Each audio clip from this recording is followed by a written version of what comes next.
안녕하세요. 윤렉입니다. 반갑습니다. 이번 시간에는 지난번에 설명했던 그 영역이라고 하는 것이 있는데, 그 영역에서 조금 비효율적이었던 부분을 해결하기 위해서 시멘트 태그라고 하는 게 등장을 했어요. 시멘트 태그라고 하는 것은 의미를 부여하고 있는 태그입니다.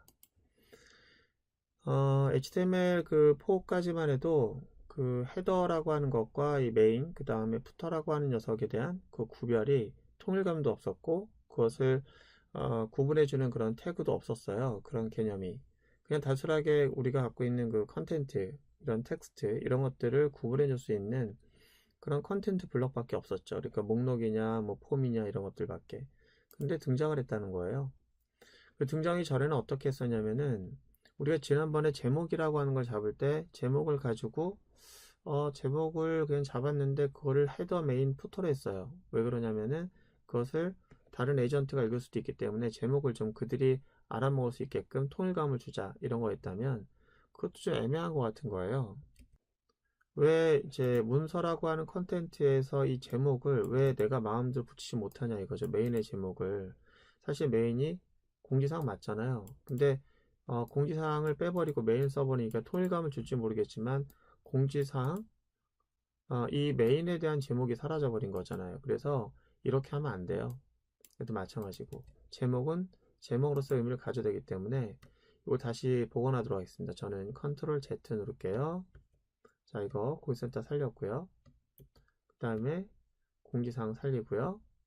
그 다음에 회사 정보 살렸어요. 그리고 헤더라고 하는 부분에 해당되는 거, 자, 여기는 본문이 나타나기 전이니까 서두라고 할게요. 그렇다면 우리가 서로 문서 간에 떤 부분이 메인 영역입니다, 어떤 부분이 푸터입니다 라고 하는 걸 말해줄 수 있어야 되잖아요. 이제 그걸 위해서 우리가 어떤 방법을 썼었냐면은, 모든 태그에는 id라고 하는 속성이 있어요. 그 id는 태그를 식별할 때 사용되는 이름 같은 걸 부여할 수 있는 속성인데요. 여기다가 이걸 이용하자. 그래서 div라고 하는 것에다가 헤더, 메인, 푸터라고 쓰자 이런 얘기죠.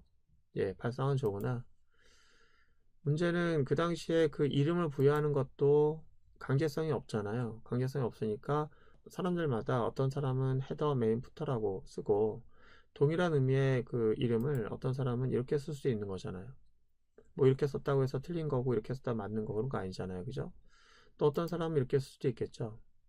사실 이런 개념이 없는 사람들도 많이 있었습니다. 그래서 그나마 있는 사람들이 이런 식으로 이름을 부여해서 썼었는데 이게 다 가능한 이름이에요.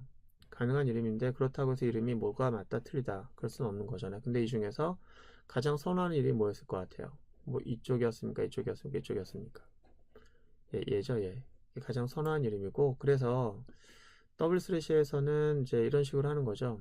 일단 의견을 수렴을 하거나 또는 많은 사람들의 사용률을 좀 봐서 이렇게 많이 쓴다고 하니까 이걸로 고착화된 그 이름을 갖고 있는 태그를 좀 지원하자. 어차피 이게 그 영역을 설명하기 위한 그런 값이었는데 그 값들을 아예 그냥 태그명으로 만들어 보자라고 하는 거죠. 그래서 이런 식으로 추가됐는데 처음에 HTML5가 등장했을 때는 요거하고 요거만 정의가 됐다가 나중에 HTML5 5.1이 되면서 이것도 등장을 했어요. 그래서 과거 버전에 도구를 쓰거나 또는 확인 그런 툴 썼을 때는 얘가 잘못된 태그로 나오기도 하는데 지금은 다 이제 문제가 없을 것 같은데 어쨌든 이게 이렇게 바뀌었습니다.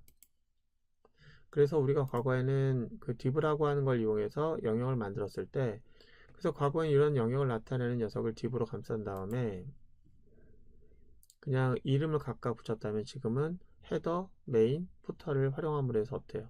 좀 더 의미가 살아있는 것을 아예 태그로 구분할 수 있는데 이렇게 되면 어떤 게 있냐면은 전 세계 사람들이 다 같은 이름을 쓰게 되는 거잖아요. 그래서 문서를 만들 때 통일감을 줄 수 있어서 이 시멘트 태그를 사용하는 게 굉장히 바람직하다라고 볼 수 있겠고요.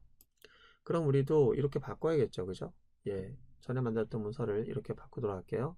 일단 회사 정보라고 하는 거 맨 밑에 있는 것부터 바꿀게요. 이거를 div가 아니라 뭘로 바꾼다? 푸터로 바꾸는 게 바람직한 거예요. 자, 바꾸다 보면은 얘만 바꾸면 안 되고요. 반드시 그 쌍을 이루고 있는 이것도 같이 바꿔줘야 됩니다. 반드시 까먹으면 안 돼요. 그 다음에 얘는 끝나는 태그인데 미리 알고 있으니까 저희는 이걸 메인으로 할게요. 메인으로 하고 복사해가지고 위로 올라가겠습니다. 어디에 있죠? 예, 어디? 아, 여기죠? 요거를 이제 바꿔주시고요. 그 다음에 얘 같은 경우에는 지금 의미가 없는데 일단 div 그대로 두고요. 그 다음에 헤더. 헤더에 해당되는 게 이거잖아요. 요거는 헤더라고 하겠습니다. 헤더. 헤더라고 하고 내려갈게요. 이 헤더 영역에 끝나는 부분 이거죠. 그리고 이게 헤더니까 이렇게 됐어요. 고생 많으셨습니다. 오늘은 일단 그 div라고 하는 녀석을 써도 되지만 div라고 하는 녀석 썼을 때보다 훨씬 더 바람직한 그 이름이 의미가 살아있는 녀석으로서의 태그를 알아봤습니다.